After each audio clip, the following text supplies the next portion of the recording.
Bharat high commission অভিমুখে পদযাত্রা কর্মসূচি শুরু করেছে বিএনপির যুবদল, স্বেচ্ছাসেবক দল ও ছাত্র দলের নেতাকর্মীরা।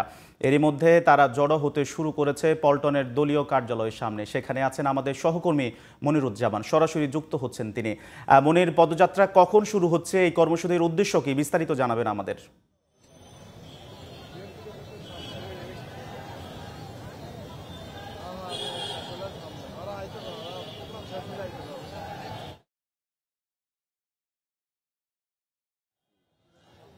ধন্যবাদ রিপাত। গত বেশ কয়েকদিন ধরেই কিন্তু বাংলাদেশের যে চলমান পরিস্থিতি, সেই পরিস্থিতিতে ভারতকে দায়ী করে কিন্তু বাংলাদেশের বিভিন্ন ব্যক্তি এবং সংগঠন নানাভাবে বিবৃতি এবং নানা ধরনের বক্তব্য দিয়ে আসছে। আমরা জানি যে এই ইসকন নেতা চিন্ময়কে গ্রেপ্তারের পর থেকে বাংলাদেশের সাম্প্রদায়িক যে সম্প্রীতি নষ্টের একটি চক্রান্ত চলছে, সেটি বাংলাদেশের সচেতন মহল মনে করছে যে ভারত উদ্দেশ্য প্রণোদিতভাবেই চিন্ময়কে সামনে নিয়ে বাংলাদেশে একটি সাম্প্রদায়িক দাঙ্গা বাঁধানোর চেষ্টা করছে। এর কারণ হিসেবে তারা বলছেন, পতনের পর ভারতে আশ্রয় নিয়েছে এবং ভারত সরকার সরাসরি শেখ হাসিনাকে পুনর্বাসনের জন্য শেখ হাসিনার পক্ষ নিয়ে বাংলাদেশের মানুষের বিরুদ্ধে অবস্থান নিয়েছে এবং এর প্রেক্ষিতে বিভিন্ন আন্দোলনের ধারাবাহিক আন্দোলনের এক পর্যায়ে বিএনপির যে সহযোগী অঙ্গ সংগঠন রয়েছে, যুব দল, স্বেচ্ছাসেবক দল এবং ছাত্র দল, তারা আজকে একটি কর্মসূচি নিয়েছে। পল্টনের পার্টি অফিস থেকে তারা গুলশানে যে ভারতীয় দূতাবাস রয়েছে, সেই দূতাবাস মুখে পদযাত্রা এবং বিক্ষোভ মিছিল করবে।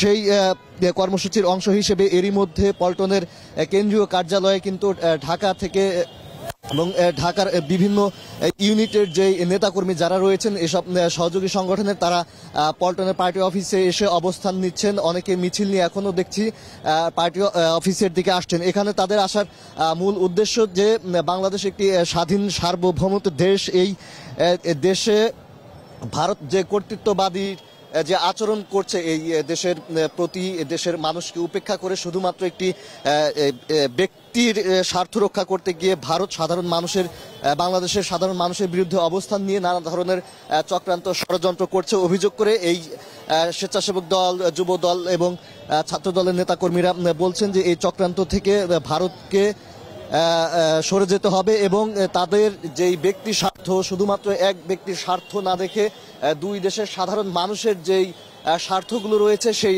স্বার্থ সংশ্লিষ্ট বিষয় নিয়ে দুই দেশের মধ্যে একটি বন্ধুত্বপূর্ণ সম্পর্ক তৈরির আহ্বানের লক্ষ্যেই এই পদযাত্রা এবং এখান থেকে এসব দাবি কিন্তু ভারতীয় হাইকমিশনারের কাছে তারা তুলে ধরবেন। আমরা এর আগেও দেখেছি যে এই ভারতের যেই আমাদের যে দূতাবাসগুলো রয়েছে কলকাতা এবং আগরতলায়, যে সহকারী হাই কমিশনার রয়েছে, সেখানে কিন্তু ভারতের উগ্রবাদী যারা রয়েছে তারা কিন্তু হামলা করেছিল এবং সেই হামলার পরিপ্রেক্ষিতে ভারতীয় হাই কমিশনার কিন্তু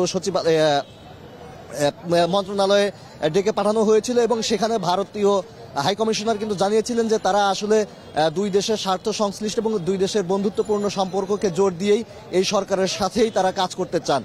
তো তারপরেও দেখতে পেয়েছি আমরা যে বিভিন্ন সময় ভারতের কট্টর রাজনীতিবিদ এবং বিশেষ করে গণমাধ্যমের একটি অংশ তারা উদ্দেশ্য প্রণোদিতভাবে বাংলাদেশ নিয়ে অপপ্রচার করছে এবং সেই অপপ্রচারের বিরুদ্ধে কিন্তু ভারতের সাধারণ মানুষের মধ্যে একটি অংশ কিংবা সচেতন মহলের মধ্যে একটি অংশও কিন্তু তাদের সেই অপপ্রচার এবং ভারতীয় কট্টর রাজনীতিবিদদের যেই বিদ্বেষমূলক বক্তব্য, সেসব বক্তব্যের নিন্দাও জানিয়েছেন। পাশাপাশি বাংলাদেশেও এই সেসব বক্তব্যের নিন্দা এবং প্রতিবাদ অব্যাহত রয়েছে।